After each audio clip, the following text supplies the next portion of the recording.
nada vai roubar tua glória. Tudo veio de ti e tudo volta pra ti. Nada vai roubar tua glória.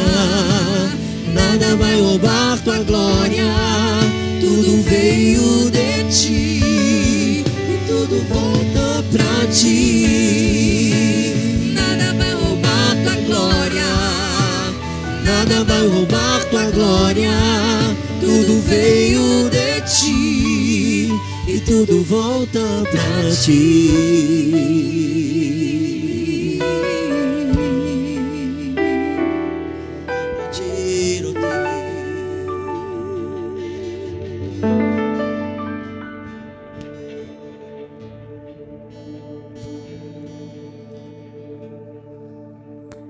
Glória a Deus. Amém?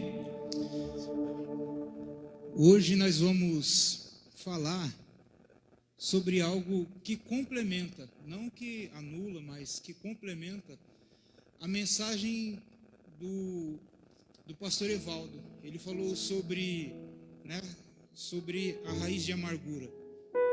E Deus, durante a semana, eu conversando com o apóstolo, e a gente... Porque tudo que a gente ministra, a gente compartilha, a gente continua estudando. E uma das coisas que eu creio que todos nós devemos fazer é estudar o que a gente escuta na igreja. Porque o que você ouve aqui, você entende, mas você só aprende depois que estuda. Por isso que tem gente que sai daqui e não aprende nada do que ouviu. Quando você ouve, você entende, mas você só aprende depois que você estuda ou passa por aquela experiência. E Deus colocou no meu coração como detectar a raiz de amargura, como você fugir da raiz de amargura. E Deus, eu pedi a Deus a graça, a sabedoria, o entendimento, para que nós possamos nos libertar.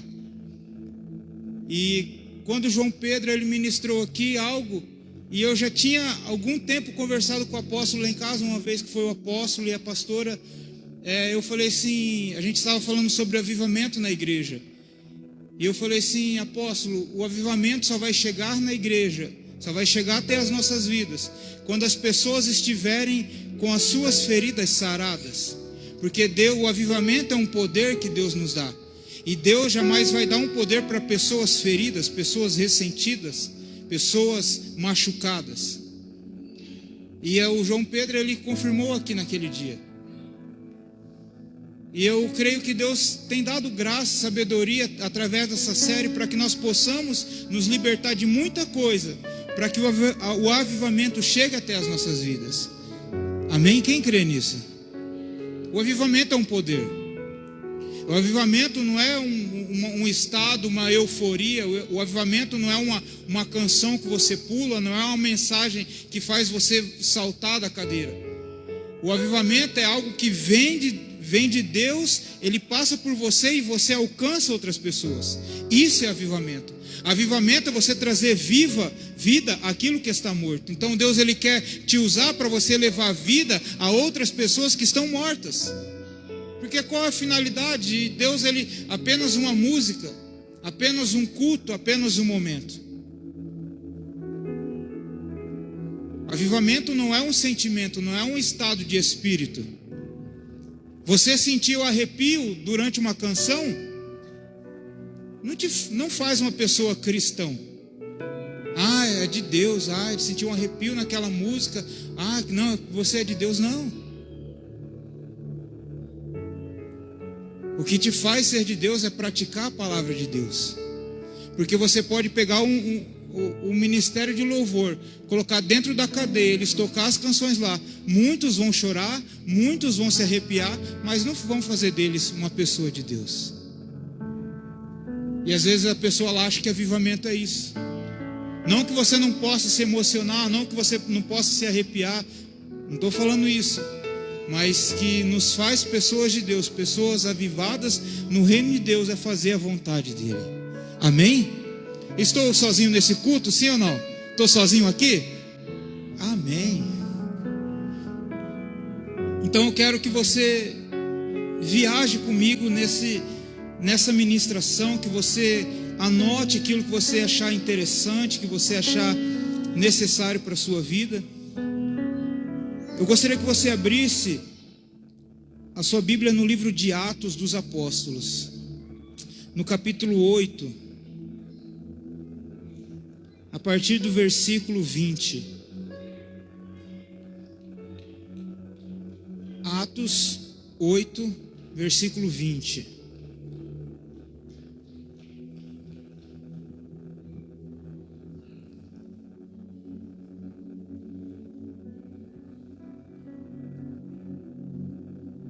Quem achou, diga amém. Diz assim: Pedro respondeu: pereça com você e o seu dinheiro. Olha só, desculpa. Pedro respondeu: pereça com você e o seu dinheiro. Você pensa que pode comprar o dom de Deus com dinheiro? Você não tem parte nem direito algum nesse ministério, porque o seu coração não é reto diante de Deus. Arrependa-se dessa maldade e ore ao Senhor. Talvez Ele lhe perdoe tal pensamento do seu coração. Pois vejo que você está cheio de amargura e preso pelo pecado. Olha só. Essa história conta sobre um homem que ele era um mágico, ele era um enganador. E quando ele viu os apóstolos orando pelas pessoas, ele viu o Pedro colocando as mãos sobre as pessoas e as pessoas sendo batizadas com o Espírito Santo. Ele sentiu inveja, ele sentiu vontade de ter aquele poder, de ter aquele dom que Pedro tinha. E ele falou assim: quanto que custa? Quanto que eu tenho que pagar para ter esse poder? E ele falou assim: pereça com você o seu dinheiro. Aí lá no final ele diz: pois vejo que está cheio de amargura e preso pelo pecado. Esse é o texto básico que nós vamos usar para detectar a raiz de amargura. Porque a gente só pode se libertar, se livrar de algo quando a gente detecta. O médico, ele só vai fazer a cirurgia quando ele detecta aonde é o ponto daquela doença, onde está aquela enfermidade. A pessoa que vai fazer uma cirurgia, numa retirada de tumor, por exemplo, antes da cirurgia, vai um médico e faz o agulhamento, ele marca o ponto onde que o médico, o cirurgião, ele tem que ir lá e retirar aquele tumor. E uma raiz de amargura também, a gente só vai vencer ela quando a gente detectar da onde que ela está vindo. Quem já ouviu aquele ditado falar assim: cortar o mal pela raiz? Quem já ouviu? Fala para essa pessoa, às vezes, fala para essa pessoa aí do seu lado, fala: às vezes, ou sempre, é necessário cortar o mal pela raiz. Tem coisas que você tem que cortar o mal pela raiz. Tem árvore que você vai ter que arrancar ela pela raiz. Se você cortar e deixar a raiz, logo ela vai brotar de novo. Então tem situações na nossa vida para a gente detectar da onde vem essa raiz de amargura. Quando a gente detecta, a gente tem que arrancar esse mal. Não é apenas cortar os galhos, cortar as folhas, não, mas é arrancar pela raiz, para que ela não brote novamente. Então ele diz: pois vejo que você está cheio de amargura e preso pelo pecado. Normalmente quando a pessoa ela está cheia de amargura, ela já está presa pelo pecado. Aí a pessoa ela começa a fazer coisas que desagradam a Deus. A raiz de amargura faz a gente sentir inveja. A raiz de amargura faz a gente tomar decisões precipitadas. A raiz de amargura faz a gente se tornar pessoas amargas, pessoas ruins. Como lá no livro de Hebreus, Hebreus capítulo 12, versículo 15. Hebreus 12, 15.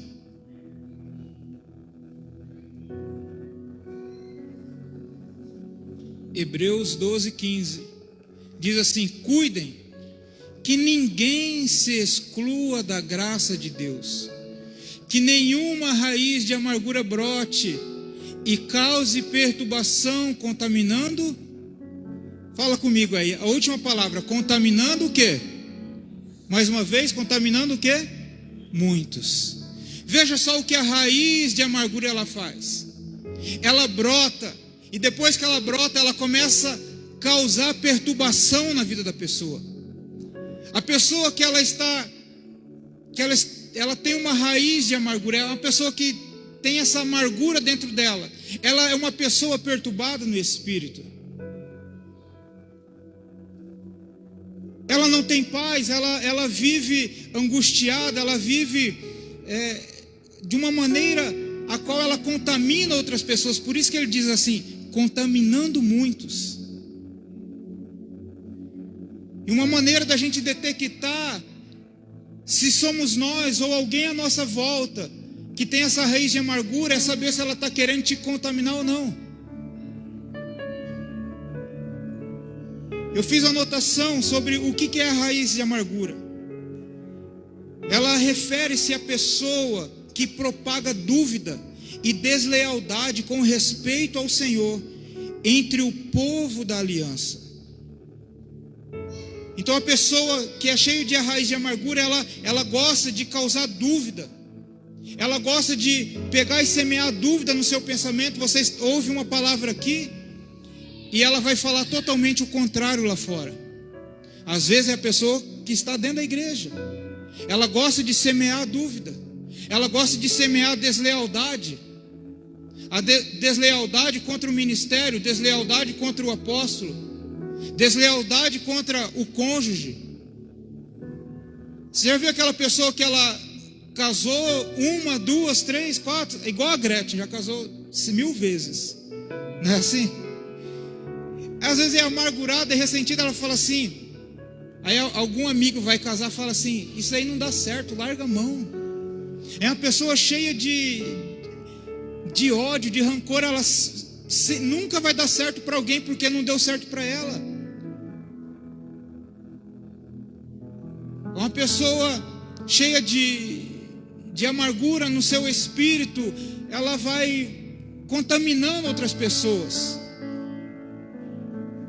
Às vezes ela sofreu decepção dentro de um ministério e ela vai querer contaminar outras pessoas, pensando que aquelas pessoas, ouvindo o que ela tem, não vão para aquele ministério. Quantas vezes, às vezes você já não tentaram te contaminar contra algo da nossa igreja? Então uma forma de você saber se alguém está amargurado no espírito é quando ela quer te contaminar contra algo. É quando ela quer colocar dúvida dentro de você. Esse dia eu estava conversando com a Melissa, com o Jack, sobre um fato que aconteceu. E aí a Melissa falou, não, comentando comigo, né? Esse grupo aí que criaram são pessoas que não deram certo na vida e querem destruir as pessoas que estão dando certo. São pessoas amarguradas. Então tudo aquilo que a gente luta contra é porque às vezes existe uma raiz de amargura. A pessoa às vezes teve um sonho que ela não conseguiu realizar. Nada deu certo para ela e ela fica amargurada com isso. E quando ela vê uma pessoa que está avançando para o sucesso dela, aquela raiz de amargura vai querer fazer com que ela morra.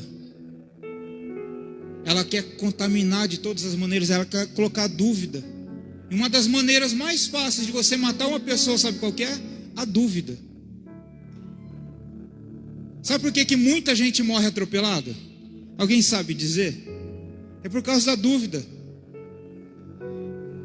Ela fala, não, eu vou atravessar a rua. Ela começa a atravessar no meio do caminho, ela fala, não dá tempo. Na hora que ela tenta voltar, morre atropelada. Então a raiz de amargura é isso. Eu anotei mais uma coisa aqui. A raiz de amargura, ela refere-se à pessoa que pode causar problemas e manchar as outras. Uma pessoa com raiz de amargura, ela é especialista em causar problemas. Ela gosta de causar problemas e ainda manchar as outras pessoas. Então, fuja dessas pessoas que gostam de causar problemas. Se desvie dessas pessoas. Se desvie. Então nós vemos que a amargura, quando ela brota, ela causa perturbação. Quantas vezes, não falo vocês, mas eu me incluo, quantas vezes já não fiquei amargurado por situações na minha vida, vontade de falar mal, vontade de... E se não deixar, a gente começa a contaminar mesmo. Que fulano é isso, você viu? É isso, é isso. Vai contaminando, vai semeando dúvida. E isso faz a gente o quê? Lá no início, faz a gente se excluir do quê? Se excluir do quê, igreja? Da graça de Deus. Então não deixe, quando você estiver amargurado, quando acontecer coisas ruins na sua vida, quando pessoas te ferirem, quando pessoas causar uma ferida em você, não deixe que a amargura domine o seu coração. Arranca de uma vez por todas. Pastor, mas fulano me fez sofrer. Fulano te fez sofrer. Sabia? Que ninguém nos faz sofrer. Pessoas podem fazer a gente sentir dor, mas o sofrimento é uma escolha nossa. Uma pessoa, ela pode me dar uma facada, eu vou sentir dor por um tempo. Depois aquilo vai cicatrizar, né? O sangue ele vai estancar, vai cicatrizar, eu vou sarar. Vai passar aquela dor. Mas se eu ficar lembrando toda vez aquela facada, eu vou sofrer. Então já não é mais problema de quem me deu a facada, e sim meu. Então pessoas, elas podem nos causar dor, mas o sofrimento somos nós que causamos para nós. Somos nós que às vezes estamos ressentidos, amargurados, magoados, que ficamos remoendo aquele passado, aquela situação. E isso nos faz ser pessoas amargas. E isso nos faz ter essas raízes de amargura. Aí ficamos com ódio, com mágoa das pessoas. E isso nos exclui da graça de Deus. Então eu gostaria que você abrisse seu coração. Lá no livro de Tiago, Tiago capítulo 3. Quem está comigo aí nessa noite? Amém, glória a Deus. Tiago 3, capítulo 14. Diz assim: contudo, se vocês abrigam no coração inveja amarga e ambição egoísta, não se gloriem disso, nem neguem a verdade. Então uma das coisas que nos faz carregar a amargura é a inveja. Normalmente a pessoa que ela é invejosa, ela é amargurada. Ela tem inveja da felicidade da pessoa. Então ela carrega essa inveja e amargura. Em outra versão diz inveja e amargura. E a ambição egoísta. E tem gente que se gloria disso. Tem gente que se alegra nessas coisas. Tem gente que ela fica alegre com tudo aquilo que ela carrega dentro dela. E Deus, a palavra de Deus nos instrui: contudo, se vocês abrigam no coração. Tudo isso começa na onde, igreja? Começa na onde? Na outra pessoa? Começa na onde? No coração. Não começa no outro, mas começa no seu coração, começa no meu coração. A inveja amarga e a ambição egoísta é aquela pessoa que ela quer tudo para ela. O outro não pode ter, só ela quer ter. O outro não pode conquistar, só ela que quer conquistar. O outro não pode crescer, só ela pode crescer. Isso aí é o quê? É uma ambição egoísta. Não tem problema em você querer, mas o problema é você querer só para você. Você pode ter suas ambições, Mas você deseja que os outros também conquistem? Você tem que desejar que os outros cresçam. Eu tenho que desejar que outras pessoas sejam levantadas como pastor também. Só o apóstolo não vai fazer tudo sozinho. Eu, pastor Evaldo, os outros pastores não vamos fazer tudo sozinho. Então seria uma ambição egoísta querer que não se levantasse outros pastores dentro do ministério.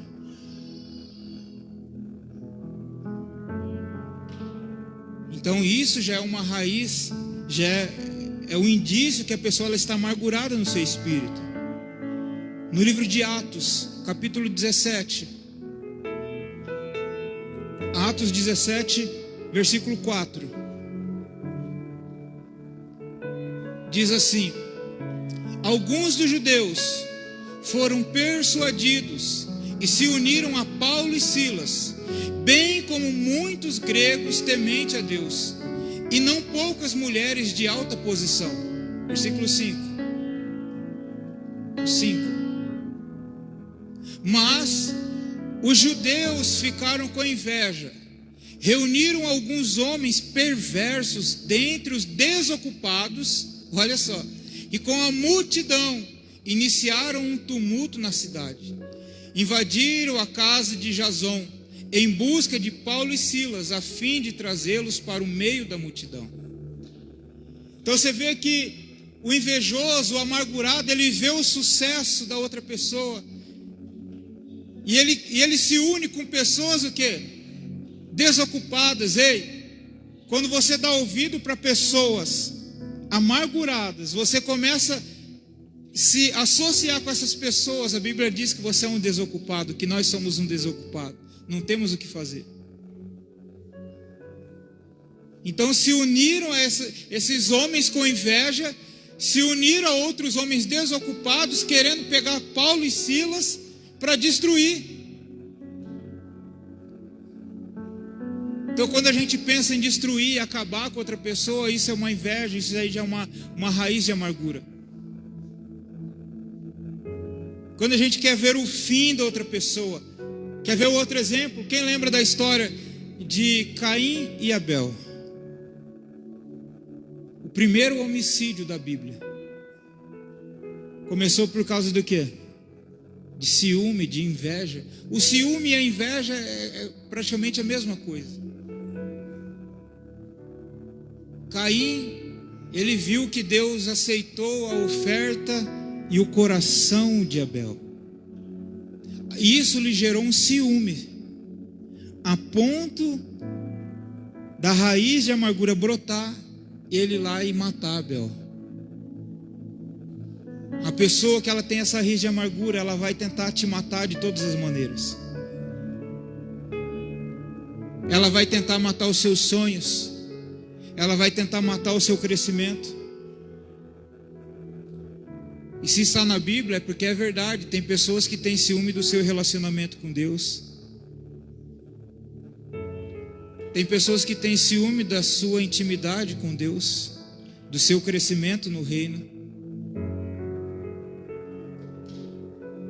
Está na Bíblia. Então não se espante que quando você começar a se dedicar mais às coisas de Deus, as pessoas se levantarem contra você. Não fique com medo. É apenas o ciúme das pessoas. A ponto de pessoas tentar te matar, tentar te destruir. Mas ninguém quer pagar o preço que você paga. Ninguém quer pagar, ter a entrega que você tem. Porque cada um aqui tem um nível de intimidade. Sim ou não? Todo mundo aqui tem um nível de intimidade com Deus. E eu te pergunto, qual que é o seu nível de intimidade com Deus nessa noite? Qual o nível de unção? A sua unção, a unção que você tem recebido de Deus tem gerado ciúme, inveja? Isso é aparente. A ponto de pessoas falarem assim: fulano faz para aparecer. Não é para aparecer. É porque a unção faz isso mesmo. A unção, ela nos chamou, ela nos foi dada, melhor dizendo, a unção nos foi dada para a gente brilhar no meio das trevas. E a luz, ela incomoda as trevas.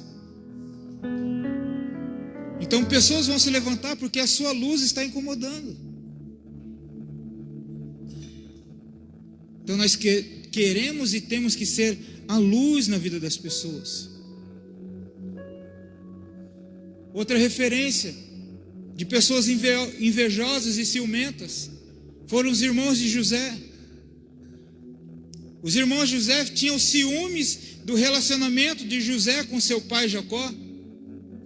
Tinham ciúmes, tinham inveja dos seus sonhos, daquilo que ele desejava para a vida dele, a ponto de tentar matar, a ponto de vender ele como escravo.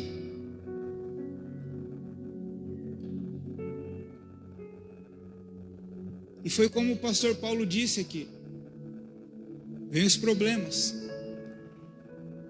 na vida de todos nós. Ei, anote isso daí. Nem toda tempestade vem para te destruir. Muitas vêm para limpar o seu caminho.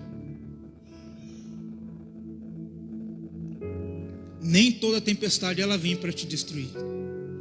Muitas vêm para limpar o seu caminho. Então fique despreocupado. Se você está firmado na rocha, essa tempestade que tem se levantado contra a sua vida, ela não vai te destruir. Ela só vai limpar o seu caminho. Aquilo que não presta. Já viu quando chove bem forte, determinadas ruas, é tão suja que quando chove, você olha a rua e fala: nossa, nem parece a rua da minha casa. A tempestade veio e levou tudo. Porque tem gente que não varre a frente da casa. É assim ou não é? Tem gente que não limpa a calçada, a frente da casa. Aí quando chove, a enxurrada leva tudo. Passou a chuva, você fala: nossa, você vê até a cor do asfalto preto. Então tem coisa na sua vida que às vezes você só vê a sujeira. Você não consegue contemplar aquilo que está à sua frente. Então Deus, Ele manda a chuva, vem a enxurrada, leva tudo.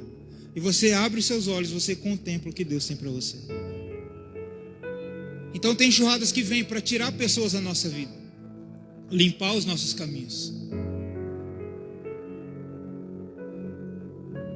Tem tempestades que vêm para fazer isso. Então não tema a tempestade. Se você está firmado na rocha, não tenha medo da tempestade, porque sua casa não vai se abalar. Você vai ficar em segurança, porque Deus, Ele é o firme fundamento de todas as coisas. Aleluia. E essa tempestade vai levar tudo que não presta. Deus, Ele vai levar pessoas que às vezes é melhor você estar longe. Não estou falando que você tem que odiar pessoas, mas tem pessoas que travam o nosso destino, tem pessoas que travam o nosso caminho, que ela tem que sair. Tem pessoas que são, eu falo sempre, tem pessoas que são contornáveis. Então tem pessoas que a gente tem que contornar. Então tem pessoas que Deus, Ele vai tirando. E não fique triste, ei, não fique triste se Deus tirar alguém do seu lado. Não é você que vai tirar, Deus vai tirar. Se Deus está tirando, é porque às vezes essa pessoa ela estava impedindo algo ou querendo impedir algo na sua vida. Porque a pessoa com raiz de amargura, ela nunca vai falar para você que ela está disseminando fofoca, falando as coisas de você. Ela nunca vai te falar. Ela sempre vai falando, contaminando, e quando vai ver, o negócio já aconteceu. Então quando Deus afastar, não fique preocupado. Não fique preocupado. Às vezes é necessário. Outro, abre em Samuel, capítulo 18, versículo 8. Já vou encerrar. Samuel, 1 Samuel 18, 8.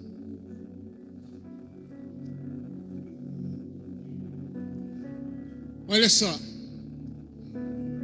Saul ficou muito irritado com esse refrão e aborrecido disse: atribuíram a Davi dezenas de milhares, mas a mim apenas milhares.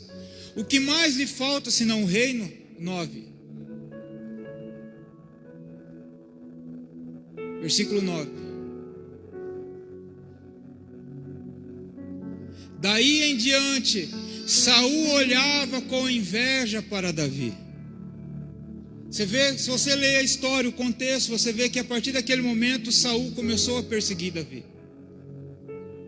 Porque Davi, tudo que ele fazia tinha sucesso. Davi, ele tinha sucesso naquilo que ele colocava a mão.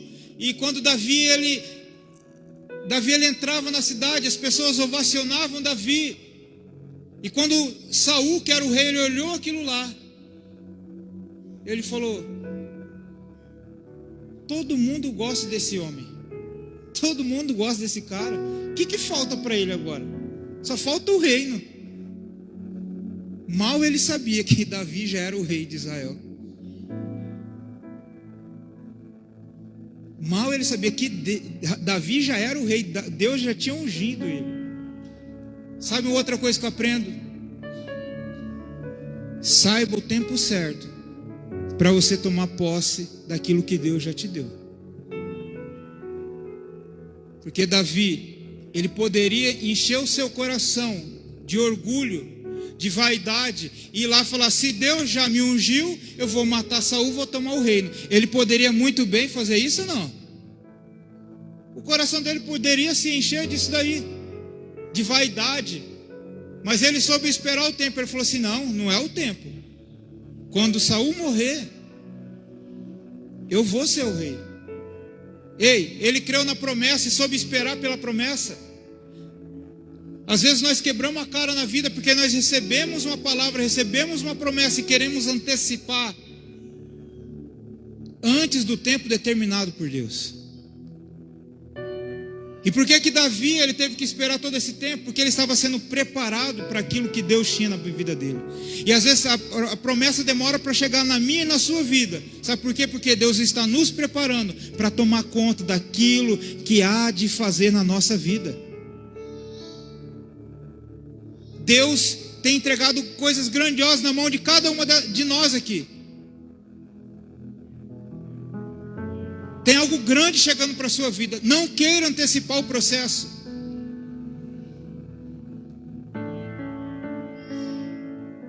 Não deixe seu coração se envaidecer. E as pessoas falavam: Davi, olha, Saul está agora, dá para matar. Ele falou: não. Não sou eu que vou antecipar. Se Deus prometeu, Ele mesmo vai me colocar lá. Amém? Se Deus prometeu, Ele mesmo vai te dar. Se quem falou para você sobre uma promessa foi Deus, calma, vai chegar. Se prepare, não tenha inveja de quem está naquele ponto ali. E Davi, ele soube esperar. Olha só, a grandeza do homem, sabe onde está? No seu serviço. Davi, sabendo de tudo isso, que ele já era rei, quando Saul ficava perturbado no seu espírito, Davi ia lá e tocava a harpa para ele se acalmar.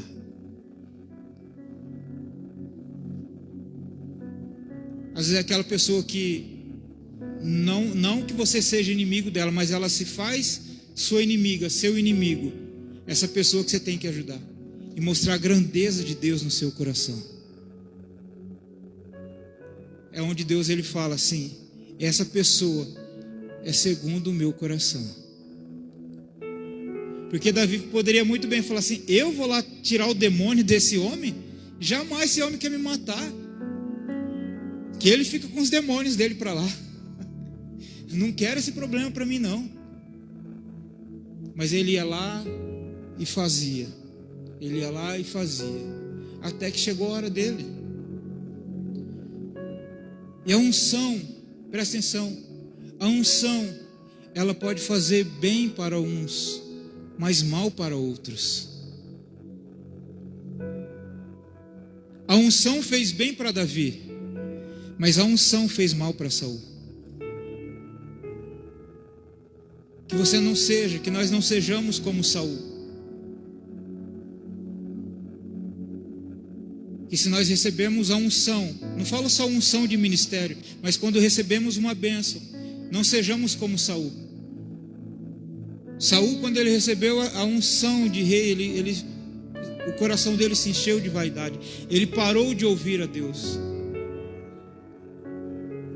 Por isso que tem pessoas que quando recebem uma unção ministerialmente, ela era uma pessoa enquanto não era apenas um espectador na igreja. Mas quando recebe uma unção, a pessoa ela se torna, às vezes, desculpa a expressão, se torna um demônio. Quer dizer, aquela unção não fez bem para ela.